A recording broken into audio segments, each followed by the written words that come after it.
So hello guys, നമ്മുടെ ultra violet അതായത് F77 പോലുള്ള ഒരു പ്രീമിയം EV ബൈക്കൊക്കെ കൊടുക്കുന്ന കമ്പനി, ദുൽഖർ സൽമാൻ ഫണ്ടഡ് ആയിട്ടുള്ള ഒരു കമ്പനിയാണ്.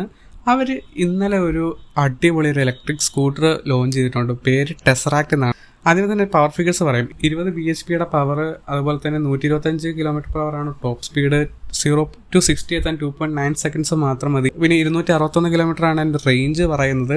ഇതിൻ്റെ കുറച്ച് ഫീച്ചേഴ്സ് എന്താണെന്ന് പറഞ്ഞു കഴിഞ്ഞാൽ, ഇതിനകത്ത് ഇൻബിൽട്ട് ആയിട്ടുള്ള ഡാഷ് ക്യാം ഫെസിലിറ്റി ഉണ്ട്. അതുപോലെ തന്നെ ഫ്രണ്ട് ആൻഡ് റിയറിൽ റഡാർ സിസ്റ്റം ഉണ്ട്. അത് ഈ ബ്ലൈൻഡ് സ്പോട്ട് മോണിറ്ററിങ്ങിനും കൊളിഷൻ വാർണിംഗ്, പിന്നെ ഓവർടേക്ക് ചെയ്യുമ്പോൾ ഉള്ള കുറച്ച് വാർണിങ്ങിൻ്റെ കാര്യങ്ങളൊക്കെ ചേർത്തിട്ടുള്ള റഡാർ സിസ്റ്റം ഇതിനകത്തുണ്ട്. അതുകൂടാതെ തന്നെ ഒരു 7 inch ഒരു ടച്ച് സ്ക്രീൻ, പിന്നെ നമ്മുടെ ഹാൻഡിൽ ബാറിനകത്ത് ഹാപ്റ്റിക് ഫീഡ്ബാക്ക് ഉണ്ട്. 34 ലിറ്ററിൻ്റെ ബൂട്ട് സ്പേസ് ഉണ്ട്. അങ്ങനെ ഒട്ടനവധി ഫീച്ചേഴ്സായിട്ട് ഇറക്കിയിരിക്കുന്ന ഒരു EV സ്കൂട്ടറാണ് നമ്മുടെ ടെസറാക്ട് എന്ന് പറയുന്നത്.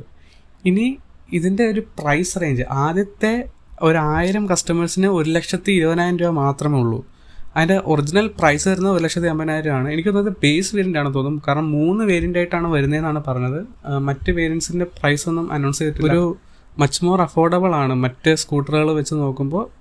ഒരുപാട് ഫീച്ചേഴ്സ് ഉണ്ട്. കാണാൻ അത്യാവശ്യം അടിപൊളി സാധനമാണ്. കാരണം ഒരു ബൾക്കി, നമ്മുടെ ഈ അൾട്രാ വയലറ്റിൻ്റെ ഡിസൈൻ ലാംഗ്വേജ് തന്നെ അതിനകത്ത് ഉപയോഗിച്ചിട്ടുണ്ട്. ഒരു ഷാർപ്പ് എഡ്ജസ് ഒക്കെ ആയിട്ടുള്ള ഒരു സ്കൂട്ടേഴ്സാണ്. അപ്പോൾ ഈ ടെസറാക്ടിനെ പറ്റിയിട്ടുള്ള അഭിപ്രായം നിങ്ങൾ എന്തായാലും കമൻറ്റ് ചെയ്യുക. അപ്പോൾ അടുത്ത വീഡിയോ കാണാം.